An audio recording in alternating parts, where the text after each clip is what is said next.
Hello， 大家好，今天我邀请到Holly 和 Alan， 那他们呢是有一个很特别的能力，就是解梦，挑战您的价值观，返璞归真过生活。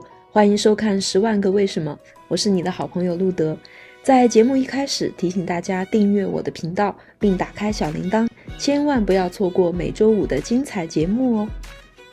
Are you always a dream person? Like you always dream a lot of dreams since you were young, since you were a child? Holly more than me. Yes. Yeah. I think that it's important, your first dream, if it's repetitive, is significant. And mine was that I was in a car that was a runaway car. It had backed down the driveway and it was out of control, and I was just a little kid in the back seat.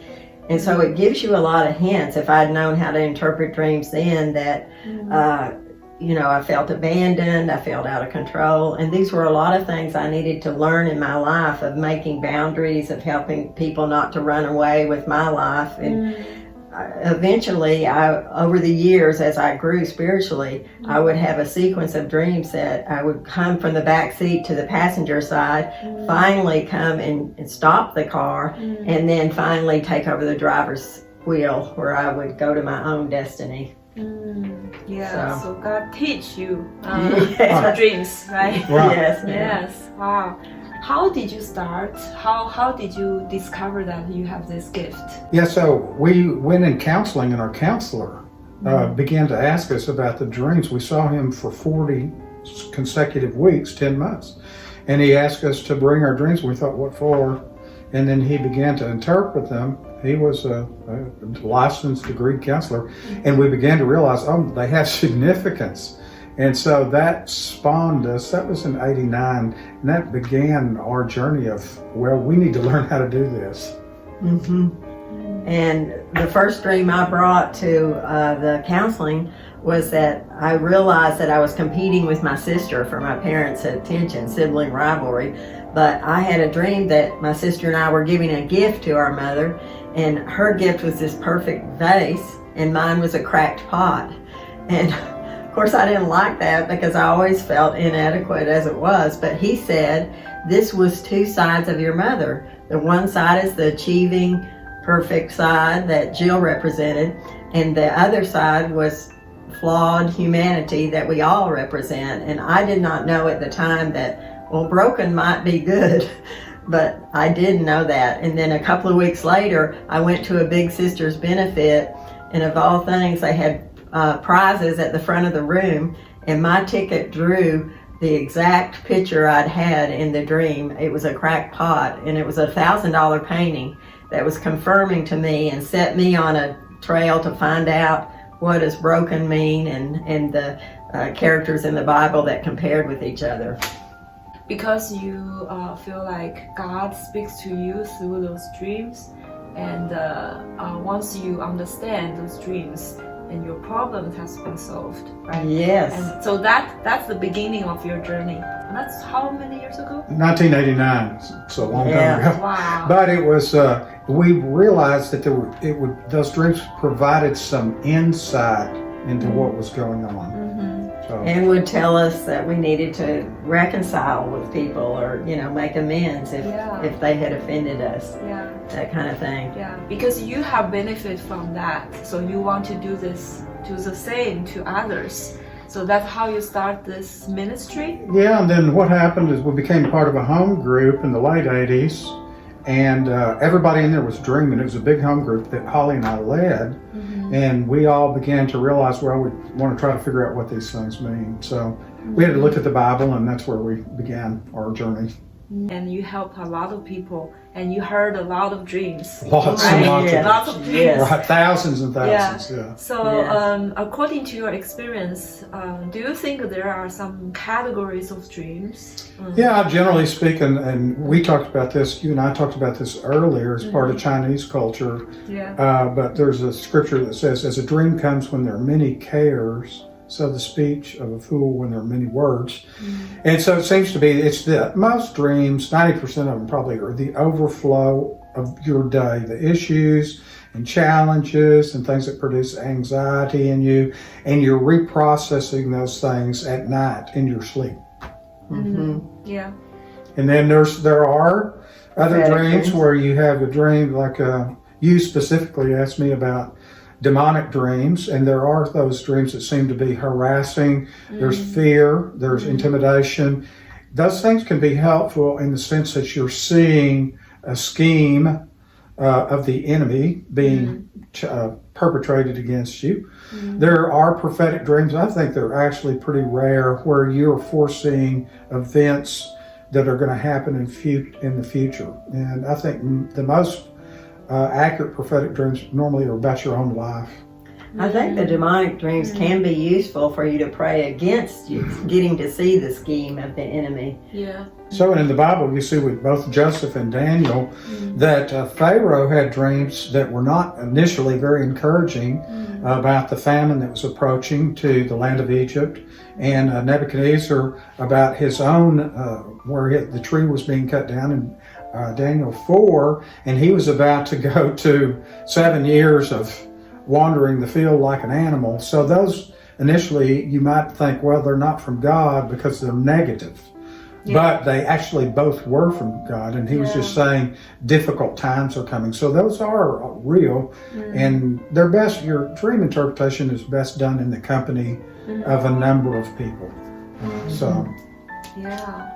So have you seen any patterns of the dream? Like, if people dream of certain things, and actually pretty much that means something. yeah, some are obviously more simple than others, and some are more common than others.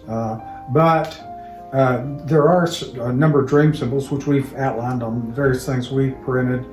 But you got to be careful about having a rigid belief or conviction this is true in every circumstance. For example, we had a friend that was an American airline pilot, Delta airline pilot. He dreamed about airplanes. If he were not a pilot, I would say that it was probably about one thing, but because he was a pilot, we thought, well, it's about his job. And so you have to be careful about. But sometimes you dream about airplanes and it means in the spirit. In the spirit. Yeah. And so, or you're part of a church, it's a spiritual gathering. So you just have to be flexible. This is not like, this is not necessarily rational. This is spiritual. It's not, you're better off to have an 8-year-old sometime to help you than you are a PhD from MIT. Yeah, exactly. But could you give us some examples? Like, you said airplane is spiritual, and what else? There's all kinds of things, and generally what you're looking for us as Christians, as believers, we're looking to the Bible to see, for example, there's 2 lions in Scripture, the lion of the tribe of Judah and a roaring lion that's set out to devour the believers. So if you're being chased in the dream by a lion, or you have a confrontation with the lion, you have to determine which lion might this be. There's very common things about you're in houses. Isaiah 66 and Hebrews 3 describes the individual as a house. And so sometimes that's your life, or you're in a car, it's your life. And so we've got a list of those kind of things that are very common. We listed the most commonly recurring things. We can show this. Wow. Yeah. A laminated sheet of They have to laminate. summary. That's a free download. So we've got a website where you can just download that and print it. You'll need 11 by 17 paper though. But it's at hollywsmith.com. You can get the free download. And it has symbols and interviewing the dreamer. And then we have this book, Dreams, Unveiling the Language of Heaven, and that's on Amazon. So basically that's a summary of your experience from 1998. So I would encourage you, if you're having dreams, even if you have no idea what they mean, to begin writing them down. Take your time, and every detail can conceivably be important. You don't want to, was it night? Was it a dark night? Was it a stormy night? Was it the descriptive things that you might add to your as you write down your dreams, you record your dream, are important. And you look back, and then you're welcome to call us or contact us, and we'll give you our Yes. email, and we'll try to help. Put a journal by your bedside and really get up and write them if you have them, and they're important. One thing that we talked about yesterday with Ruth, and it's important, is the key to a dream's inside the dreamer.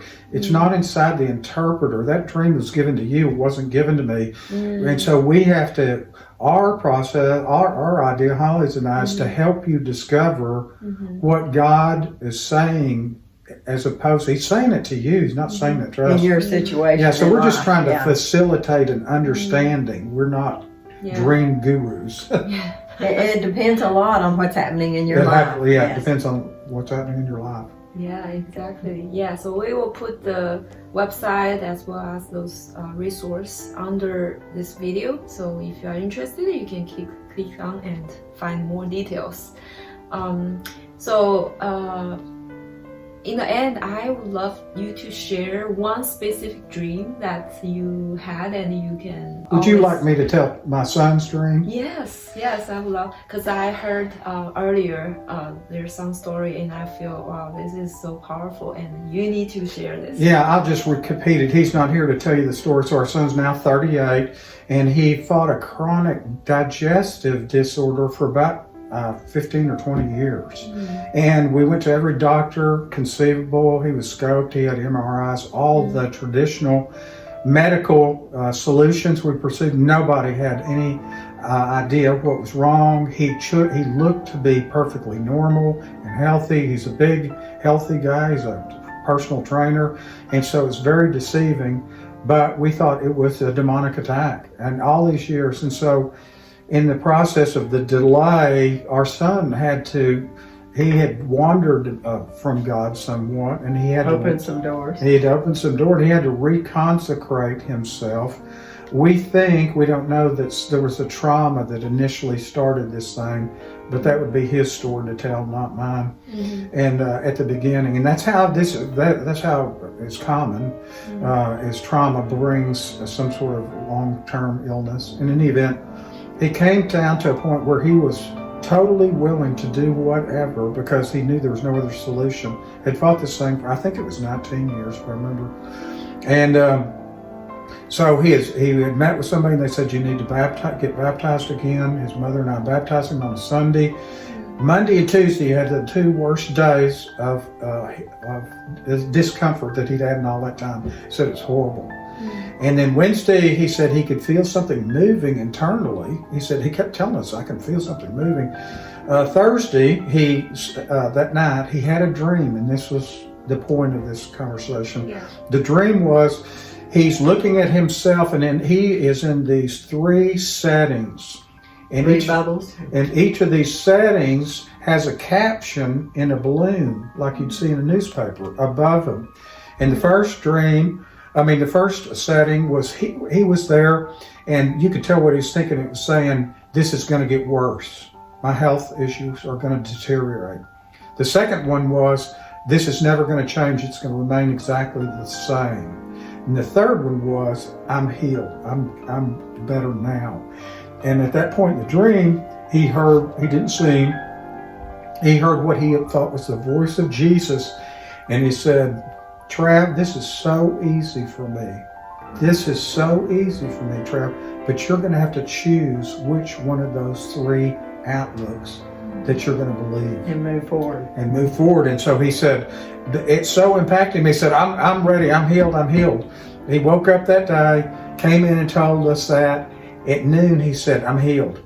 His mother and I are sort of skeptical. We wanted to believe that, but this has been going on for so long. For over a decade, almost two. We were reluctant to say anything. But long story short, that was it. That was the whole thing. But he had to change his thinking. And that was the whole thing. Key. That was everything. That's the key. Yeah. Yes. Faith is the key. Yeah. Yes. And he can eat anything now. He can eat anything, no more problems. Digestion. And he'd gotten to such a point that he ordered supplements off of Amazon almost every day of the week, trying everything. No telling. Thousands, tens of thousands. God was the healer. God was the only one to heal him. So, but he had to reconsecrate himself. That's part of being re-sanctified. Was a part. Yeah, it was a big part of that. So. Wow, that's so powerful. It was. Yeah. Was to us. Wow.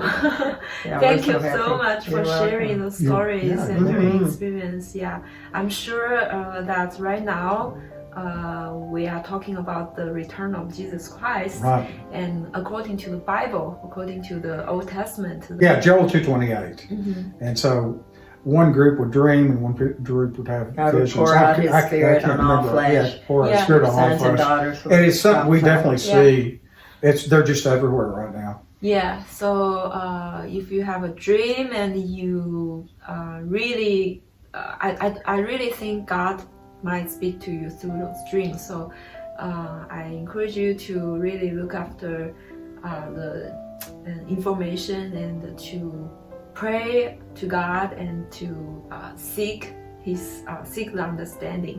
Yeah, I'm sure that we will have so much more revelation about God at this time and this age. Yeah. Write them down, and we will be glad to Yeah. If we can. help interpret if we can. Yes. Wonderful. Wow. Thank you again. Okay. Thank you for having us. Yeah. Okay, so thank you for watching this video, and if you like it, give us a thumb up. If you want to share this with many others, please do so. Yeah, and please also subscribe our channel, and we'll see you next time. Bye. Bye.